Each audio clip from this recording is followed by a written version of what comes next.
Indomitable Creativity is my top pick for the current modern format. The basic strategy is to interact with the opponent on early turns, then get one or more tokens into play and turn them into Archons.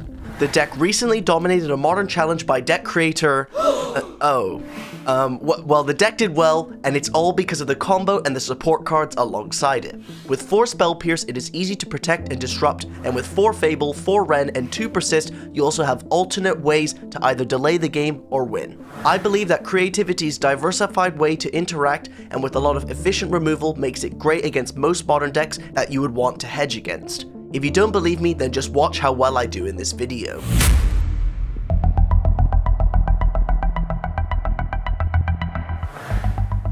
The league begins with a mulligan to 6 and we keep a slow hand. We bottom the slow Archon, the opponent leads with a Birds of Paradise and passes back. As there's not much we can do, we just gotta land go. I'm not gonna lie, this is a bit of a non-game. We draw a land for almost all of our draw steps. While we do get to filter with Fable of the Mirror Breaker, it doesn't really find us anything, and when we do get to the point where we can do something, the Archon does nothing because their board is humongous and they can use Yawgmoth to kill any creature that we target with Creativity, so we would need a treasure to actually do Creativity, and that's just not happening. So we concede and move on to the next game. Going into boarding, Spell Pierce is really weak because they play a load of mana dorks, so I'm going to take out the Pierces, bring in the Veils because I want to stop the Yawgmoth triggers, I want to stop Grist the Hungertide, and any Thoughtseize that they board in. Going into game 2, we have that sweet turn 2 Ren and 6. It's even amplified by the fact that they play a load of 0/1 mana dorks, so let's land go in anticipation to fetch a Trio. The opponent plays Blooming Marsh, Ignoble Hierarch. I have my Ren and Sniper ready to ping that thing out of existence. The Ignoble Hierarch dies, they untap, play a Boseiju, and just say go, clearly implying that they have a load more 0/1s in their hand. We top deck an Unholy Heap, but because the board is clear, there is no need to hold up interaction, so let's slam this Fable of the Mirror Breaker. The opponent untaps, tanks for a long time, and then concedes. Turn 2 Ren and 6 is such a busted play in Modern. Let me know in the comment section down below if you think it should be banned. It's game 3 and we haven't actually had the chance to execute the main plan of this deck by casting Indomitable Creativity, so let's keep this 6 with a load of interaction and hope it helps us get us there. Let's bottom the slow Archon and see what they do. I think my opponent makes arguably one of the most tilting plays in Magic, and that's by playing the wrong land. They play Twilight Mire that does not tap for any colored mana turn 1. Maybe I'm wrong and they kept a Twilight Mire hand or don't have anything to cast on turn 1, but it does seem suspicious. We rep a fetch land off the top, that lets us set up for a turn 2 Ren and 6. I don't particularly want to play Dwarven Mine turn 1 here, because I do want the token from that, so I'm going to lead with my fetch land, hold up my Lightning Bolt, and see what happens. I think the misplay is amplified by the fact that they Blooming Marsh, play Wall of Roots, and then play Birds of Paradise. But again, we have Ren and Sniper in hand, let's ping that thing out of existence. The Birds of Paradise go to the graveyard, they untap, play an Ignoble Hierarch, and they now make a very interesting play. On my upkeep, they Chord of Calling for Magus of the Moon. Now, it's quite simple, we can board wipe, we both have Ren and 6 ping, Lightning Bolt, and Fire Ice, so I'm going to bolt the Magus, and you can either ping the Wall of Roots or ping the Ignoble Hierarch and then distribute the Fire Ice damage accordingly. I'm not going to lie, from here, we're playing against a creature deck, and they just land go. That's not the strategy you want to be doing against my deck, especially with the Creativity in hand. Now, I decide that I'm not going to go for the combo, because if they have 4 mana and they're not going to do anything, they must have something like a Dismember. But we can all see where this game is going, as we're so far ahead. They fetch Dryad Arbor, we bolt it, and they concede. To start the next round, we're on the play like any Magic player's true dream, and we have to mulligan the opening 7, but get a very nice consistent 6. The Boseiju is annoying because it isn't a mountain for Dwarven Mine, but we have many draw steps and can work around it with the card draw in our hand. I bottom the second Prismari command, and the game begins like any Creativity deck, slow and interactive, and the opponent is clearly on hammer time. I think it was a major mistake here to play tap land on turn 2 because I couldn't fire the Stoneforge Mystic. Now, even though they fetch Colossus Hammer with the Stoneforge, I find it awkward to decide am I going to kill it or leave up Prismari Command. I decide to leave up Prismari Command, and we are instantly punished because they naturally had Kaldra Complete in their hand. You can make an argument that they're going to fetch Hammer if they have Kaldra in hand, but aren't they also just going to fetch Hammer if they have Pure Steel Paladin or a kill? Now, we take 5, and I make a very interesting play on the end step. I decide to ice the basic planes. Now, hear me out. I'm playing around the card Blacksmith Skill.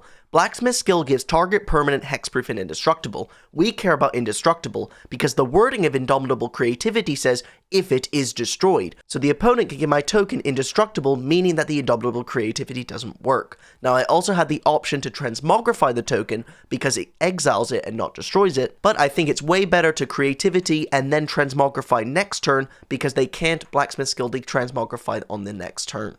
Hopefully all of that wasn't too complicated and made sense, but you know what doesn't make sense is how they have the absolute nuts to kill me here in one turn. If we just had another turn, we would have won the game. Definitely played the wrong land, definitely could have thought about the Stoneforge Mystic more. This game was definitely winnable. Going into boarding, I bring in all the Nature's Claims, the Alpine Moon, specifically to tackle Urza's Saga, and we get rid of the Slow Fables and Slow Persist as we're not discarding Archons with Fable.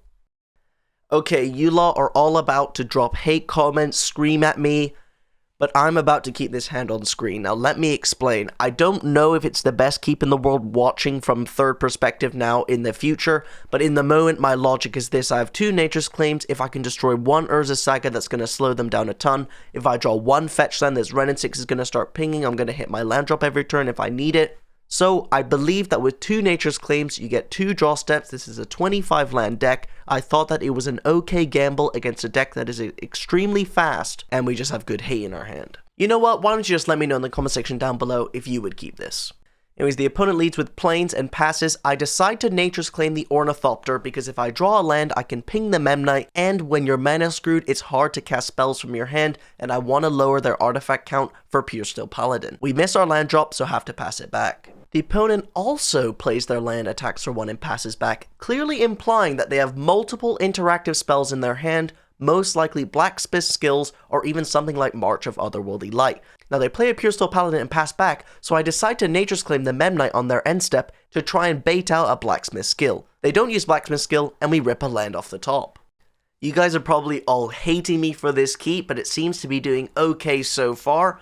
I let them untap. They play a Sigarda's Aid, and I decide to Lightning Bolt the Paladin in response as this seems to be the best timing to do so. They do have the Blacksmith skill, but nothing else, so they just attack in for 2 and pass the turn back. Like an absolute beast, I rip a Bloodstained Mire off the top of the deck. There's no real other play than to fetch a land and to use Ren and 6 to get it back. Now I want to say that even if these lands were spells, there are multiple spells that would be good in this position. Another Nature's Claim, removal spells, Prismari Command to let us loot. I think that the third land was lucky, but from here on most spells were doing us good. The opponent plays a Sanctifier, attacks the Ren and 6, passes back. Because we have Transmogrify in our hand, we can yet again fetch Dwarven Mine, use Transmogrify this time to play around Blacksmith skill. We make a Dwarven token, use Transmogrify, they use Blacksmith skill, but it doesn't do anything, and we get the Archon. From here, without a Paladin, without a way to actually kill the Archon, it's very difficult for the opponent, and we easily crush them. Going into game 3, we have the perfect 6 with 3 removal spells and a Fable to help us get there in the late game. They start off with a double Ornithopter, and the game develops when we remove the Stoneforge Mystic playing around Blacksmith skill. They get a Sigarda's Aid and a Hammer Down. However, because we can produce so many chump blockers getting lands back with Ren and 6, we're actually able to pull out the game with a double Archon kill. Overall, this matchup was really fun, and I found it to be really difficult to beat Hammer Time when the opponent plays tight. For the rest of the league, we lost round 3 in the mirror match, but this time the opponent was playing the Time Walk version of Indomitable Creativity, so we had a swift loss in round 3, but in round 4 we beat another Hammer Time deck, this time Black-White Hammer playing Thoughtseizes, and in round 5 we managed to beat Burn to get the 4-1. Now I know you degenerate gamblers love it when I open the chest at the end of the video, so here you go, and as always, if you enjoyed this video then please don't forget to like and subscribe and expect more regular uploads from now on. So check out this video because YouTube thinks you'll like it.